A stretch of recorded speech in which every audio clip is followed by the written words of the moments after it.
What should authorities do to safeguard AML information exchanged with other countries? Option A, protect exchange information as they would protect similar information received from domestic sources. Option B, require the use of non-disclosure agreement with anyone accessing the exchanged information. Use the court system to ensure confidentiality of exchanged information through court orders. Option D, destroy the information once the investigation is complete. Out of these 4 options, you have to select one. You may pause your video and we'll see the answer on the next screen. Option B is correct, which is require the use of non-disclosure agreement with anyone accessing the exchanged information. Now first let's look at A, C and D. Okay, now A, this sounds, I would say, sensible at first. Treat it like your own domestic information, but here's a problem. I would say not every country has the same standards for handling sensitive information.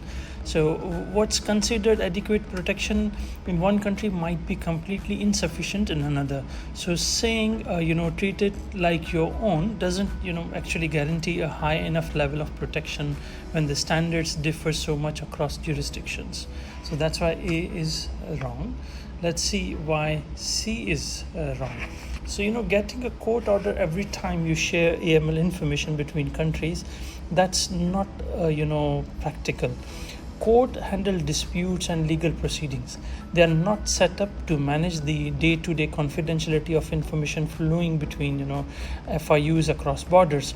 It would grind the whole process to a halt.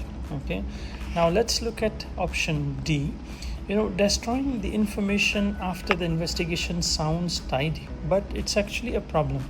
AML record needs to be kept for a minimum period, sometimes 5 years. Now, future investigations might need to reference them. So regulators might ask for them.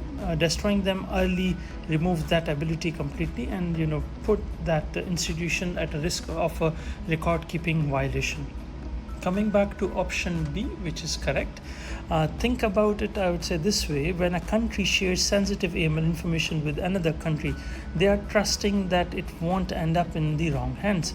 Non-disclosure agreement, sometimes we say NDA as well, makes that trust formal and enforceable. Everyone who gets access to that information has to sign on the dotted line and commit to keeping it confidential. If they breach it, there are consequences. It's not just a kind of a gentleman agreement, it's a legal binding commitment. That's what gives the sharing country confidence that the information is protected.